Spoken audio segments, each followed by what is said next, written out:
હર હર મહાદેવ હર મિત્રો, આજે આપણે આવી ગયા છીએ ગિરનારમાં આવેલ જટાશંકર મહાદેવના મંદિરે દર્શન કરવા.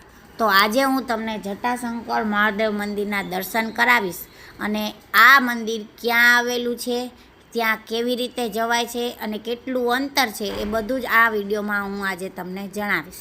તો મિત્રો, આ વિડીયોમાં મારી સાથે છેક સુધી બન્યા રહેજો, બરાબર? એટલે તમને આખા વિડીયોમાં બધું સમજાઈ જશે અને રસ્તો કેવો છે, જટાશંકર કેવી રીતે પહોંચાય એ બધું જ તમને હું જણાવીશ. અને જટાશંકરનું મહત્ત્વ પણ શું રહેલું છે એ પણ હું તમને આ વિડીયોમાં જણાવીશ. તો ચાલો મિત્રો, આપણે સ્ટાર્ટ કરી દઈએ કે ગિરનાર પર્વતની ગુફામાં બિરાજતા જટાશંકર મહાદેવ આસ્થાનું કેન્દ્ર અને ગંગારૂપી પાણીનો જળાભિષેક થતાં જટાશંકરને ગંગેશ્વર નામે પણ ઓળખવામાં આવે છે.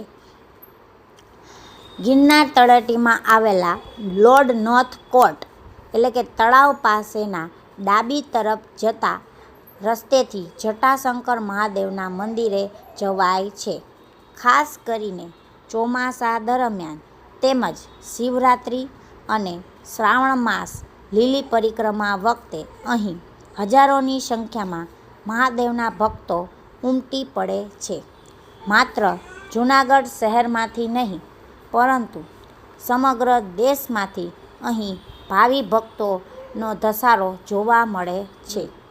કારણ કે ગિરનારની ગોદમાં અને રમણીય વાતાવરણમાં આવેલું એવું શિવનું મંદિર ભવનાથમાં આવેલું છે, જ્યાં ભક્તોને દર્શન સાથે પરિવાર સાથે હરીફરી શકે તેવું ઉત્તમ સ્થળ છે. ભરતવન, શેષાવન જવાની પાકી સીડી આવી જાય છે. આ રસ્તે વચ્ચે વચ્ચે સેવાભાવી લોકોએ પરબ પણ બંધાવેલ છે. આગળ જતાં ભરતવન, શેષાવન જવાની સીડી છોડીને જમણી તરફ જંગલમાં વલી કેડીના રસ્તે જટાશંકર પહોંચાય છે. આ કેડીએ પણ કુદરતી પથ્થરોમાં ભક્તજનોએ એરો માર્ક કરેલા છે, તેથી ભક્તો ભૂલા પડ્યે સહેલાઈથી મહાદેવ પાસે પહોંચી જાય છે. જટાશંકરને ગંગેશ્વર નામે પણ ઓળખવામાં આવે છે, કારણ કે ગિરનાર ઉપર ગંગા વહે છે. તે ગંગા જ છે, એટલે ગંગેશ્વર મહાદેવ. ચોમાસામાં તો પાણીનો પ્રવાહ એવો હોય છે કે મહાદેવનું સ્થાપન 4-4 ફૂટ જેવી લાંબી પહોળી નાની ગુલમાં છે અને શિવલિંગ અડધા 1 ફૂટનું છે. ત્યાંથી પાછળ ભોંયરું જતું હોવાની લોકવાયકા છે. હાલ તો આધુનિક ટાઇલ્સ જડેલ 20-25 ફૂટ ઊંચું મંદિર બાંધાવેલ છે અને મહાદેવ પશ્ચિમાભિમુખ છે. ગિરનારની ગોદમાં બિરાજતા જટાશંકર મહાદેવ શ્રાવણ માસમાં અનેરું મહત્ત્વ ધરાવે છે. જંગલની વચ્ચે આવેલા જટાશંકરના દર્શન કરવા માટે શિવભક્તો પગપાળા અહીં પહોંચી જાય છે. ચોમાસા દરમિયાન ગિરનારની લીલી કંદરાઓ પ્રવાહિત થઈ ગુપ્ત ગંગા જટાશંકર મહાદેવ પર અભિષેક કરે છે. તો ગિરનારની ગોદમાં અને પ્રકૃતિ સાથે બિરાજતા જટાશંકર હિમાલય કરતાં પણ પૌરાણિક માનવામાં આવે છે. ગિરનારની ગોદમાં અનાદિકાળથી બિરાજતા જટાશંકર મહાદેવ શ્રાવણ માસમાં ભક્તોને અનન્ય શ્રદ્ધાનું કેન્દ્ર બની રહ્યા છે. જૂનાગઢ એક પ્રાચીન માન્યતા મુજબ ગિરનારના 4 ગુપ્ત પ્રવેશદ્વાર હતા, જે પૈકીનો એક પ્રવેશદ્વાર એટલે જટાશંકર મહાદેવ. આ વિસ્તારને ગુપ્ત ગિરનારનું પ્રવેશદ્વાર તરીકે પણ ધાર્મિક ગ્રંથોમાં ઉલ્લેખ થયો છે. શિવરાત્રિના દિવસે શિવભક્તો ગાઢ જંગલમાંથી પસાર થતા હોય છે. માર્ગ પર રામ ભક્ત હનુમાન તેવા કપિરાજ પણ દર્શનાર્થીઓને જાણે કે આવકારતા હોય એમ ઠેર ઠેર જોવા મળે છે. ગિરનારની ગોદમાં બિરાજતા જટાશંકર મહાદેવને સમગ્ર શ્રાવણ માસ દરમિયાન દરરોજ 3 પ્રહોરની આરતી કરવામાં આવે છે. આરતી સમયે મંદિર પરિસરનું વાતાવરણ આહલાદક અને ભક્તિમય બની જાય છે. પરંતુ કોરોના વાયરસના સંક્રમણના કારણે મંદિર પરિસરમાં આરતીના સમયે ભક્તોના પ્રવેશ પર પ્રતિબંધ લાદવામાં આવ્યો હતો. આરતીમાં શિવભક્તોએ ધોતી ધારણ કરવાની પરંપરા આજે પણ જટાશંકર મહાદેવ મંદિરમાં જોવા મળે છે.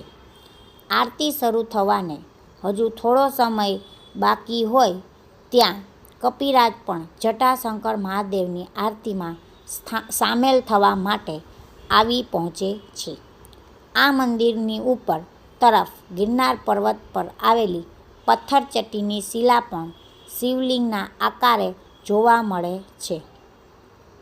શિવલિંગ સમાન દેખાતી આ શિલા પર કુદરત પણ જાણે કે અભિષેક કરવા માટે તલપાપડ હોય તેમ વાદળોના આલિંગન થકી શિવનો અભિષેક થતો હોય એવું લાગે છે. આવો અવલોકિત નજારો સમગ્ર દેશમાં અન્યત્ર બીજા કોઈ ધાર્મિક સ્થળે જોવા મળતો નથી. ગિરનારની ગોદમાં બિરાજતા જટાશંકર મહાદેવનું શ્રાવણ માસમાં અનેરું મહત્ત્વ આજે પણ જોવા મળે છે. ગિરનાર પર બિરાજતા મા અંબાજીના જમણા અંગૂઠામાંથી એક ઝરણું પ્રવાહિત થાય છે, જે ગૌમુખી ગંગા પર જટાશંકર મહાદેવના ચરણોમાં અભિષેક કરવા માટે આજે પણ આવે છે. આવો કુદરતનો અલૌકિક અને ધાર્મિક નજારો એકમાત્ર ગિરનારની ગોદમાં બિરાજમાન જટાશંકર મહાદેવ પર જોવા મળે છે. તો મિત્રો, આ છે આપણું જટાશંકર અને આ છે અહીં જટાશંકર પર આવેલ રાજરાજેશ્વરી માતાજીનું મંદિર અને આ છે તેમની ધજા. તો હું તમને આ તેમની ધજાના પણ દર્શન કરાવી રહી છું. અને મિત્રો, આ અહીં બાજુમાં એક ગુરુજીનું પણ મંદિર આવેલું છે અને તેની જ બાજુમાં એક્ઝેક્ટ આપણે જટાશંકર મહાદેવનું મંદિર આવે છે. તો હું તમને હમણાં જટાશંકર મહાદેવના દર્શન પણ કરાવીશ. મિત્રો, જટાશંકરમાં શ્રાવણ માસના નિમિત્તે અને ચોમાસા દરમિયાન ખૂબ જ ભાવિકો ઉમટી પડે છે અને ખૂબ જ અહીં ગળદી આવે છે અને લોકો નાહવા માટે અહીં સ્પેશિયલ આવે છે કે જેના લીધે અહીં નદી પસાર થાય છે તો લોકોને નાહવાની મજા આવે છે. મિત્રો, આ છે આપણું જટાશંકર મહાદેવનું મેઇન મંદિર. આ જુઓ, તમે જોઈ રહ્યા છો એ શિવલિંગ છે અને આ છે એમનો પોઠિયો. તો આ જે શિવલિંગમાંથી તમે જુઓ છો સતત ગિરનારમાંથી આવેલ પાણીથી જળાભિષેક થઈ રહ્યું છે અને આ જળાભિષેક ગંગાજી સમાન હોય છે. તો આ છે આપણો જટાશંકર